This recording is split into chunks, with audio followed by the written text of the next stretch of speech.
Oke, baik. Anak-anak langsung aja saya mulai ya. Saya record, nanti saya share di YouTube. Jadi tadi kita udah bercerita tentang pengertian BUMS ya, di mana BUMS itu badan usaha yang dia modalnya dimiliki oleh seseorang ataupun sekelompok orang, dan dia bertujuan untuk mencapai suatu keuntungan gitu. Kemudian BUMS tadi juga kita bagi menjadi dua, yaitu BUMS dalam negeri dan juga BUMS asing. Di mana kalau BUMS asing itu modalnya adalah dari orang asing yang kemudian dia menjalankan usahanya di dalam negeri gitu, sehingga makanya disebut dengan BUMS asing. Nah, di sini slide selanjutnya kita akan membahas tentang ciri-ciri BUMS, di mana ada poin-poin yang menjelaskan tentang ciri-ciri BUMS itu sendiri. Gitu. Yang jelas, yang pertama, BUMS dari sisi modal, BUMS dimiliki oleh perorangan atau kelompok orang, gitu ya. Seperti dijelaskan dalam pengertiannya tadi. Kemudian yang kedua itu pemilik usahanya memiliki wewenang dalam pengawasan yang dilakukan secara bertingkat hierarki. Jadi di BUMS ini kita mengenal namanya pembagian wewenang gitu. Makanya kan ada yang mulai dari level staf, kemudian ke level kepala bagian, ada manajer, hingga di posisi paling atas itu ada presidir gitu kan, presiden direktur. Makanya di sini BUMS dalam pengelolaannya itu dinilai lebih efisien dibanding dengan BUMN, karena kalau BUMN meskipun sudah ada direksi, dalam pengambilan keputusan masih harus mempertimbangkan yang menanam modal paling banyak, yaitu siapa? Kalau BUMN yang punya modal paling banyak siapa?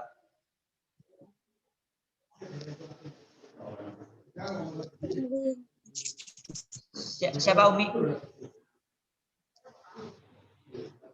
Pemerintah. Ya, benar, Umi. 100%.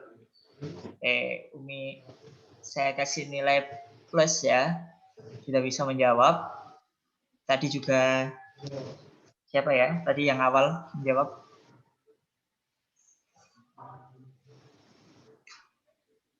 Nah, makanya di sini BUMS ini dalam pengelolaan usahanya lebih efisien dibanding dengan perusahaan BUMN gitu. Yang ketiga, ya jelas ya, perusahaan swasta lagi gitu. Milik perorangan lagi, kalau yang enggak yang fokus utamanya pasti untuk mencari laba gitu, meraih keuntungan.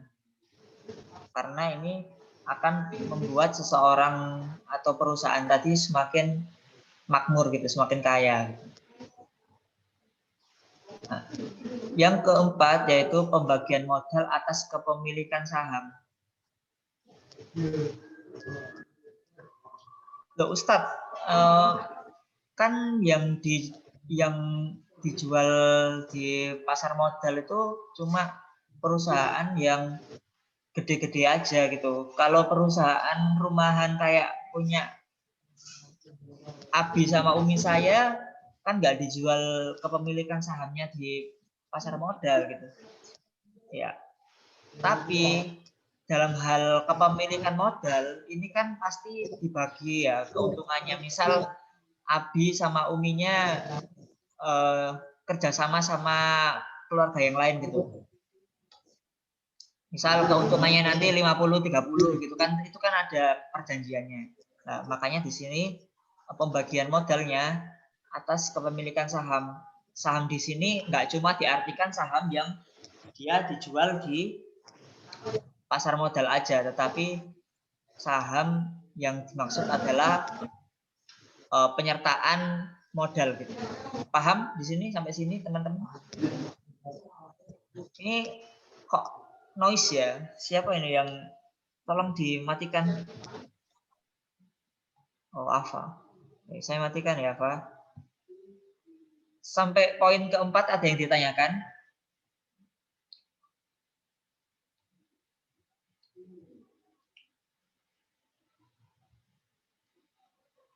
Any questions? No. No. Ya. Nah, yang ketiga, kelima, badan usaha BUMS ini adalah memiliki badan hukum gitu. Kenapa kok dia memiliki badan hukum? Jadi kalau BUMS ini berdiri itu kan tentunya harus mendaftarkan izin pendiriannya ya, kecuali yang usahanya masih bentuknya non formal gitu. Kalau non formal kan misal contoh saya bikin les-lesan di rumah gitu kan, itu kan juga merupakan bentuk usaha ya, tapi belum saya legalkan. Nah, itu masih bentuknya non formal, makanya nggak harus memiliki izin. Tapi kalau badan usaha yang sudah bergerak dan sudah punya pegawai, kemudian penyertaan modalnya sudah jelas dan lain-lain gitu, dia tentunya akan didaftarkan ke kementerian atau ke bagian yang ngurusi perizinan. Makanya dia memiliki badan hukum. Badan hukumnya nanti jenisnya apa? Bisa bentuk firma, saya tulis ya. Bisa bentuk perusahaan swasta bentuk firma, bisa bentuk perusahaan perseorangan,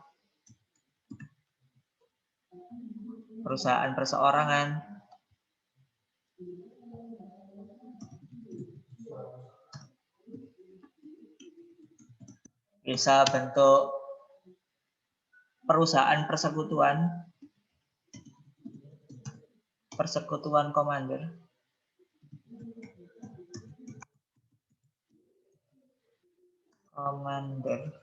atau CV ya, kalau kita kenal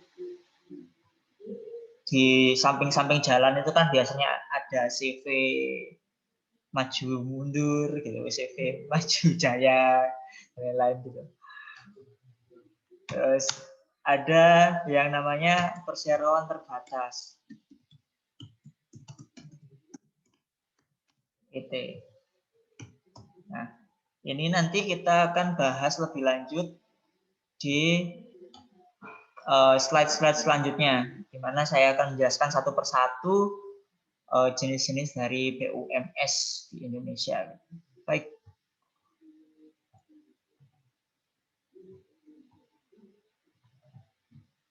Ini ya jenis badan hukumnya.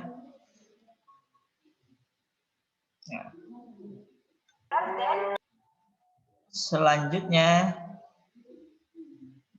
hak untuk menyampaikan pendapatnya ini disesuaikan dengan besaran saham yang dimiliki. Jadi misalnya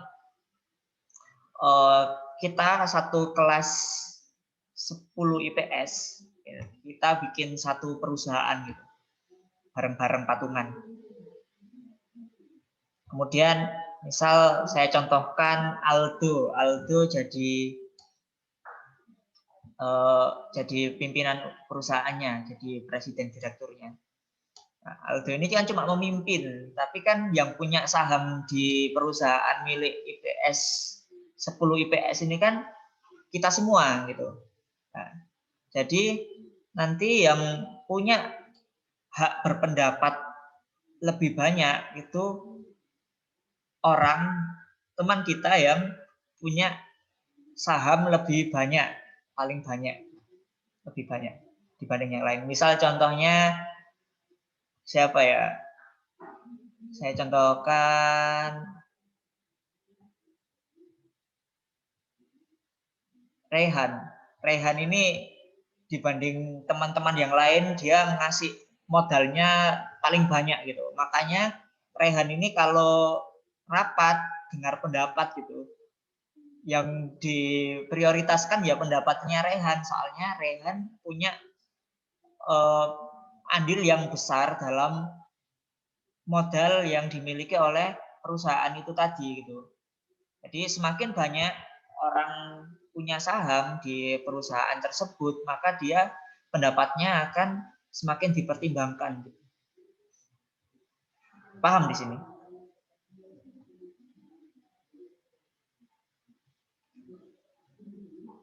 Haya paham Haya?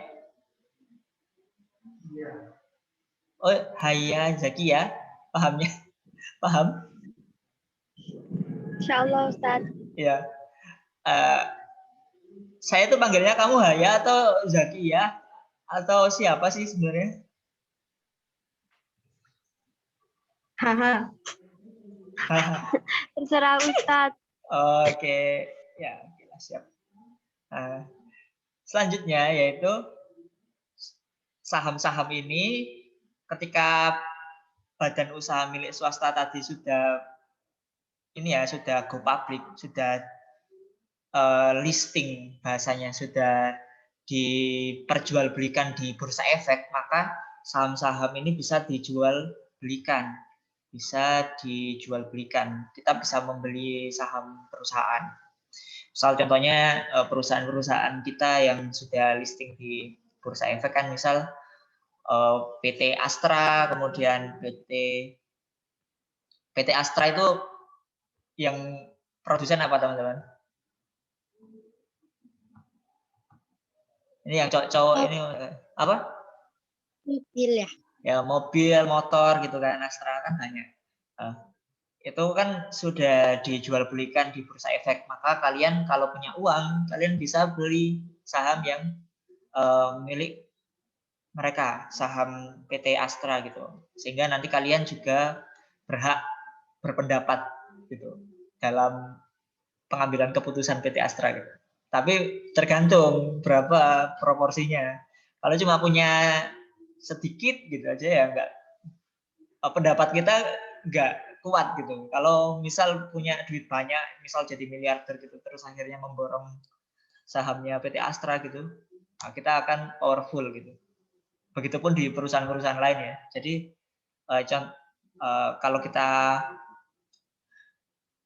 cirinya kalau kita berusaha, kita menjalankan suatu usaha itu, kalau kita punya andil besar dalam modal perusahaan tersebut, kita punya pengaruh besar dalam sisi modal perusahaan tersebut, maka kita akan pendapat kita akan dipertimbangkan, akan didengar. Kemudian yang terakhir yaitu jelas ya bisa diperoleh dari selain pemilik, yaitu misal utang ke bank gitu, atau jual surat berharga itu saham di bursa efek atau obligasi di bursa efek gitu kan. Jadi ketika seseorang punya usaha itu dan usahanya sudah terdaftar ya, maksudnya kalau cuma masih non formal, misal saya contohkan saya bikin les-lesan gitu, kemudian saya belum mendaftarkan les-lesan saya di lembaga yang perizinan itu, saya belum bisa mencari modal selain dari saya sendiri gitu. Belum bisa utang ke bank, belum bisa narik modal ke yang lain gitu. Kecuali perusahaan tadi sudah legal, sudah punya badan hukum gitu. Sehingga ketika nantinya perusahaan itu butuh uang untuk tambahan modal, maka bisa mencari tambahan modal ke lembaga keuangan atau menjual sahamnya gitu. Oke, dari ciri-cirinya lumayan banyak poinnya di sini. Ada yang ditanyakan atau penjelasan saya terlalu cepat?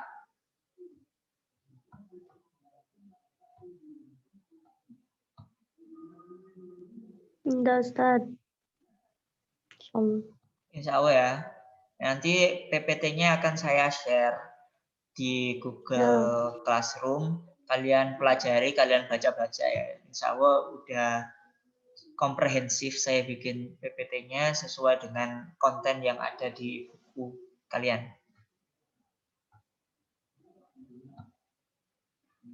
Jadi di sini ada peran BUMS.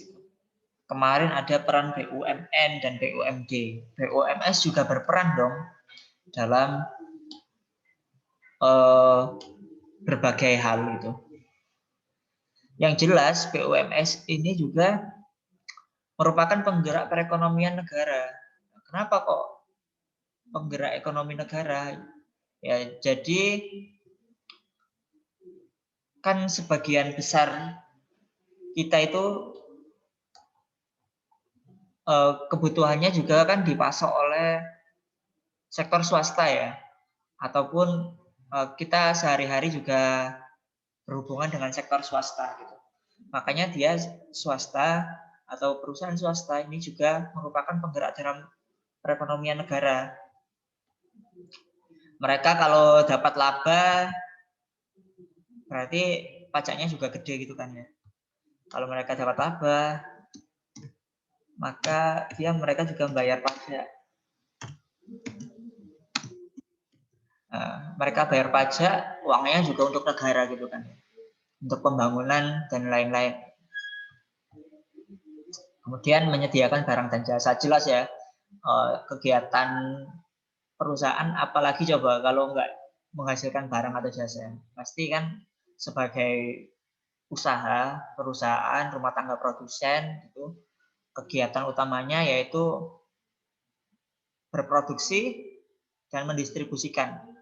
Kalau konsumsi, kegiatan utamanya kita yaitu konsumen.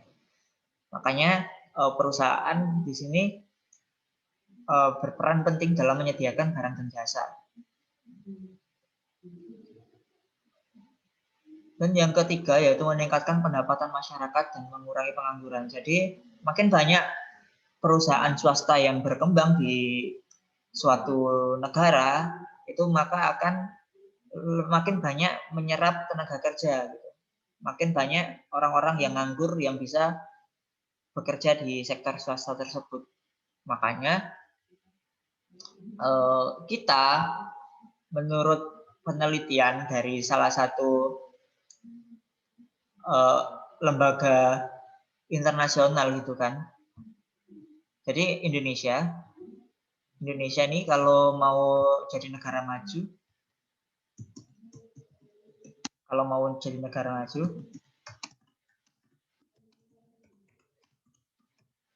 butuh minimal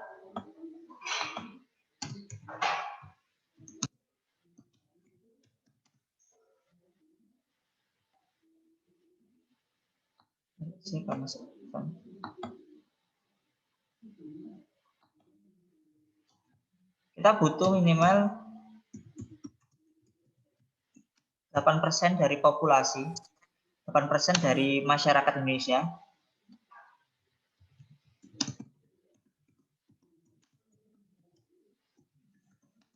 yang mendirikan usaha atau menjadi pengusaha gitu.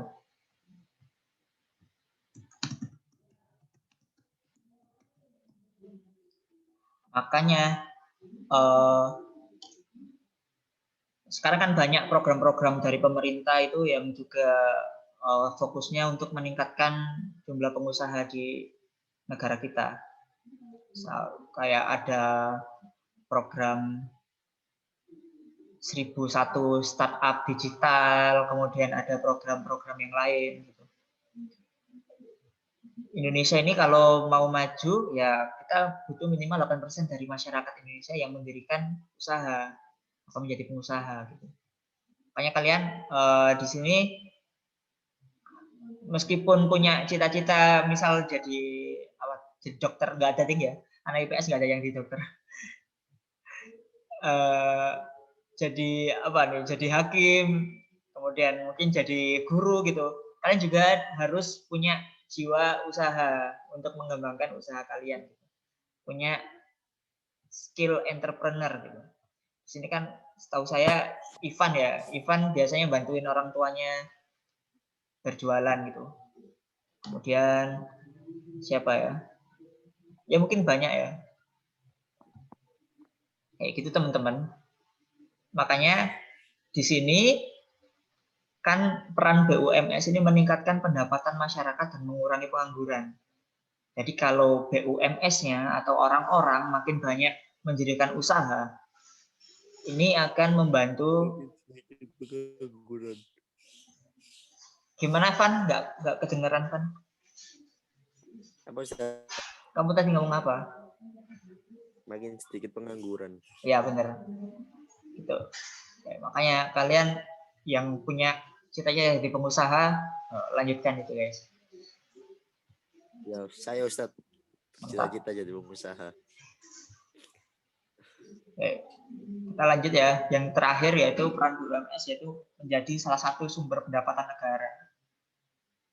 Ya tadi ya, kita kalau mereka BUMS ini labanya besar, maka pendapatan ke negara juga makin besar gitu. Karena kan mereka bayar pajak tuh. Pajak perusahaan sama pajak penghasilan gitu kan.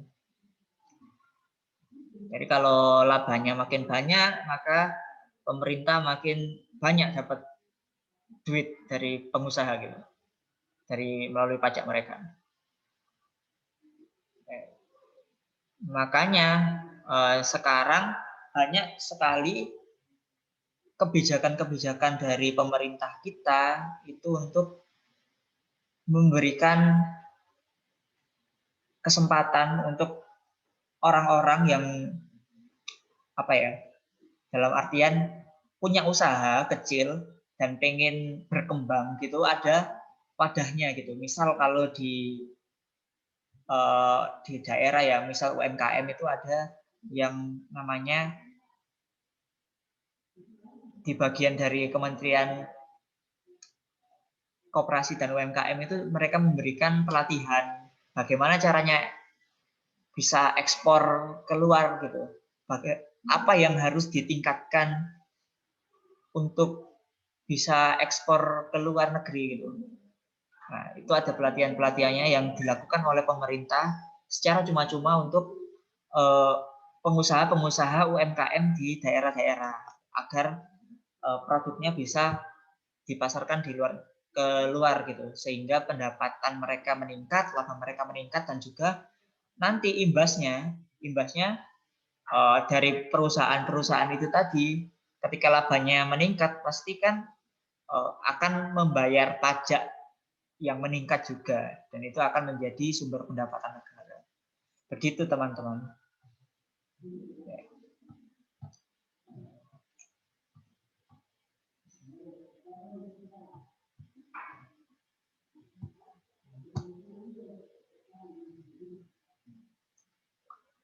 Nah, di sini selanjutnya jenis BUMS.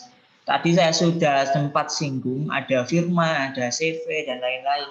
Nah, jenis BUMS ini ada 3 secara garis besar, yaitu perusahaan perseorangan, yaitu dimiliki oleh seseorang, modalnya dari seseorang. Kemudian perusahaan persekutuan, ini dimiliki 2 orang atau lebih, yang modalnya dari gabungan dari orang-orang tersebut. Ya, di sini ada 2. Kalau persekutuan di sini ada yang namanya perusahaan berbentuk firma. Ada yang perusahaan namanya berbentuk persekutuan komander.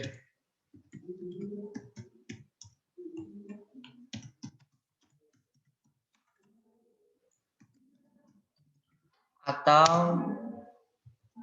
kita kenal dengan singkatan CV gitu. Kalau tanya Ustadz CV itu kepanjangannya apa? Mohon maaf saya lupa ya teman, serius. CV yang perusahaan itu saya lupa. Coba kalian bantu saya searching ya. Bantu saya searching CV itu singkatannya apa?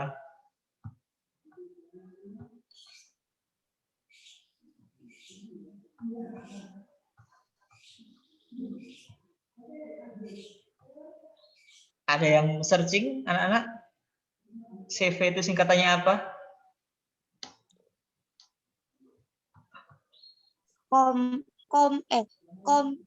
Apa ya? Komandai apa ya?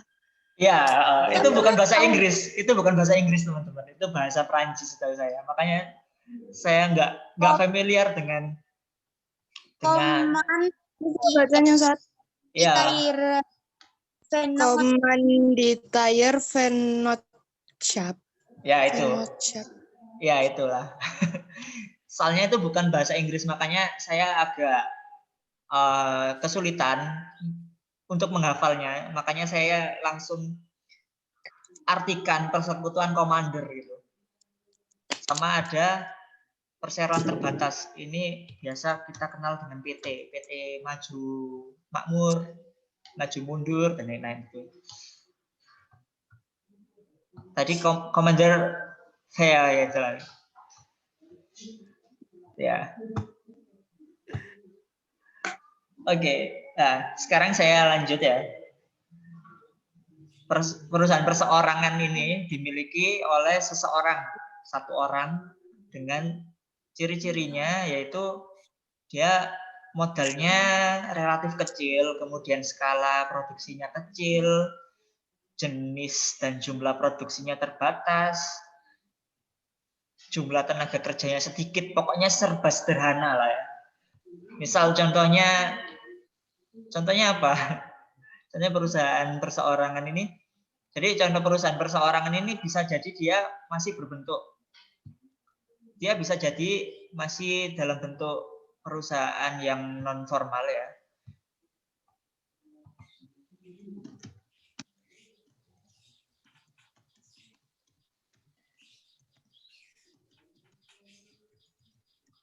Atau juga bisa berbentuk perusahaan yang sudah diformalkan atau sudah memiliki badan hukum.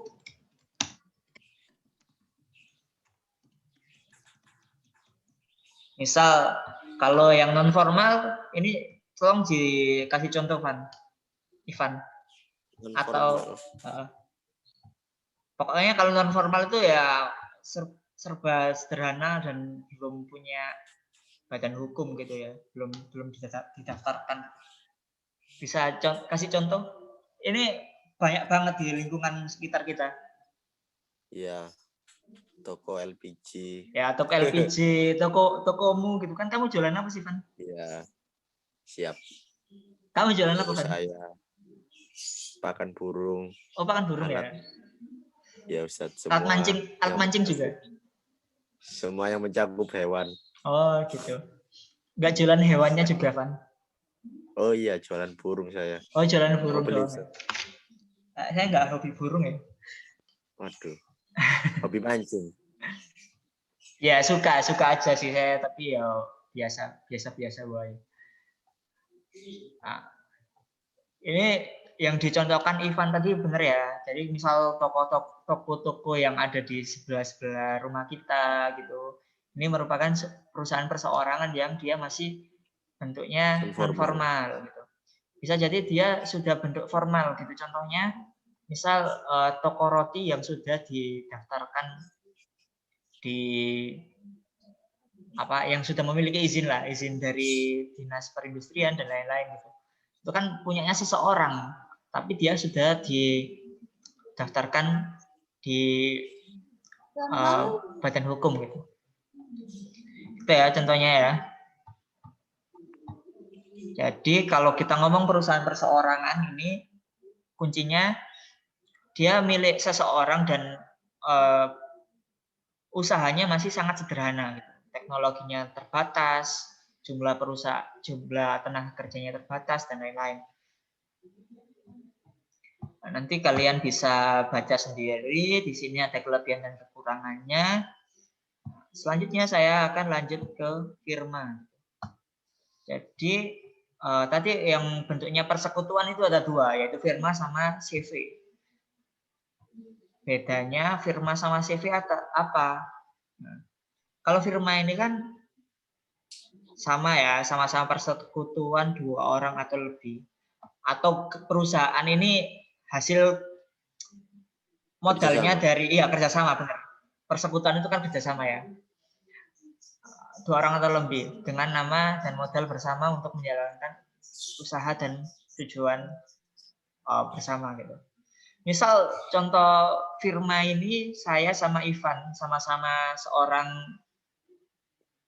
yang Pengusaha. bukan pengusaha. Kita sama-sama seorang ini hakim. Atau Ivan sama Rama deh. Ivan sama Rama sama-sama seorang ahli hukum. Ahli hukum. Akhirnya mereka berdua sepakat untuk mendirikan perusahaan bantuan hukum gitu. Perusahaan bantuan hukum yang tugasnya itu menyalurkan jasa pengacara, kemudian dan lain-lain. Nah, ini ketika 2 orang ini namanya Ivan sama Rama, Ivan dan Rama bergabung, menyetorkan modal yang sama, kemudian semuanya dilakukan bersama-sama. Nah, ini dinamakan dengan perusahaan firma. Gitu. Firma. Paham. Makanya kalau kita dengar contoh-contohnya itu kan banyak ya dari perusahaan yang bergerak di bidang hukum gitu, kayak firma hukum punya sopo jenenge Hotman Paris dan rekan gitu. Kemudian punya siapa? OJK Ligis dan rekan gitu kan biasanya, dan rekan itu berarti mereka sama-sama menyetorkan uang untuk modal mereka dan juga menjalankan usahanya bersama-sama gitu. Itu ya contohnya. Kemudian selanjutnya di sini yang sama-sama persekutuan itu nanti untuk kelebihan sama kekurangannya kalian saya harap baca sendiri ya. Karena kita sebentar lagi jadwalnya selesai. Oi Akil, kemana aja kamu?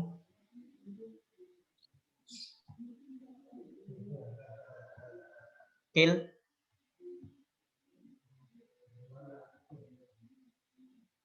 Akil. Suara saya kedengeran nggak? Oke, saya lanjut ya. Ada persekutuan komanditer, commander. Yang tadi bahasa Latinnya sangat susah untuk diucap CV gitu. Jadi dia perusahaan ini juga merupakan perusahaan hasil patungan gitu ya, kerjasama antara 2 orang dengan orang yang lain, minimal 2 orang. Dimana bedanya kalau firma tadi keduanya itu aktif dalam sama-sama aktif dalam mengurus usahanya. Kalau CV ini ada yang dinamakan sekutu aktif sama sekutu pasif. Dia kalau aktif berarti dia yang mengelola perusahaannya, dia juga ngasih modal dan lain-lain. Kalau dia si perusahaannya ini bangkrut, yang dikejar-kejar si sekutu aktif.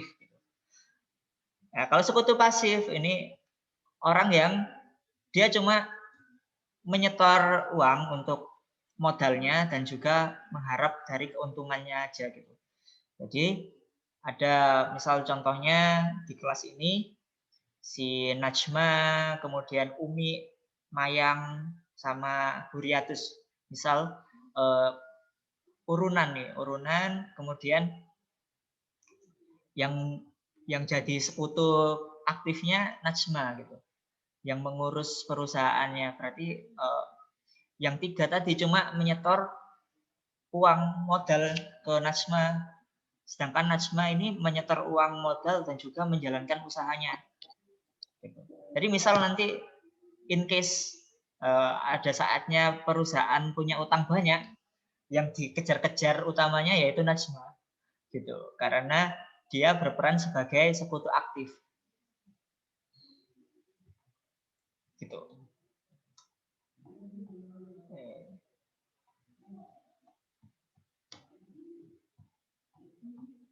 Dan terakhir nanti kalian baca kelebihan kekurangannya. Kalau terakhir ini PT ya, perusahaan perseroan terbatas. Ini adalah perusahaan yang dia skalanya sudah besar, sudah banyak sekali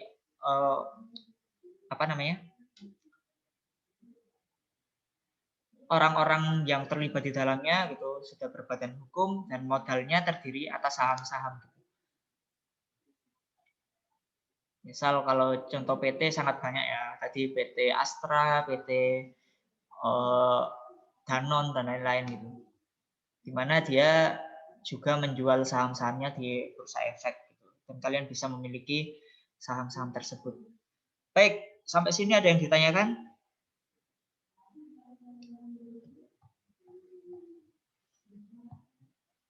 Akil sama Zulfan kemana aja kok baru Enggak, gabung? Ustaz.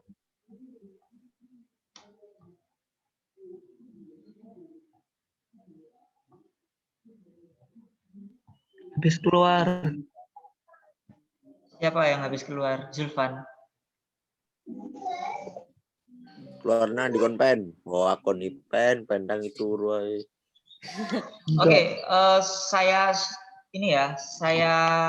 presensi terakhir. Tolong dihidupkan kameranya. Dihidupkan lagi, Pak Ustaz.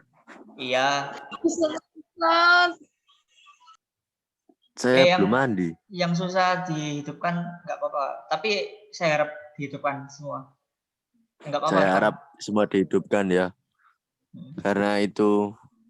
Ayo, buruan. Ya Ustaz, ayo cepat. Satu. Saya mau makan, lapar. Ayo. Mana? Oke, tak kasih jempol. Ya Allah, kuku nih. Kuku siapa? Kukumu. Nekesi jempol iki le. Ayo. Oh, kuku tak kira pupu. Haha. Anjir. Kukumu.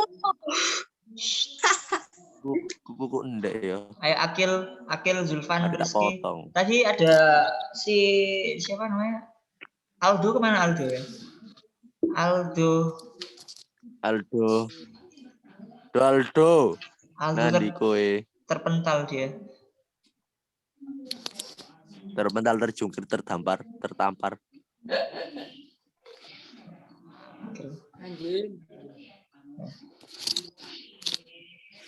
Firda Rizky tolong. 1, 2, 3. Terima kasih. Sekali lagi 1, 2, 3. Baik anak-anak, terima kasih atas waktunya. Mohon maaf apabila ada salah kata ya. Kita ketemu lagi minggu depan. Saya share PPT-nya di Google Classroom. Akil sama Zulfan minggu depan harus on time ya. Ustadz gak ada tugas ya? Nggak ada. Terima kasih anak-anak. Saya tutup sampai sini. Wassalamualaikum warahmatullahi wabarakatuh. Waalaikumsalam warahmatullahi wabarakatuh. Makasih Ustadz. Sama-sama. Suka gelai.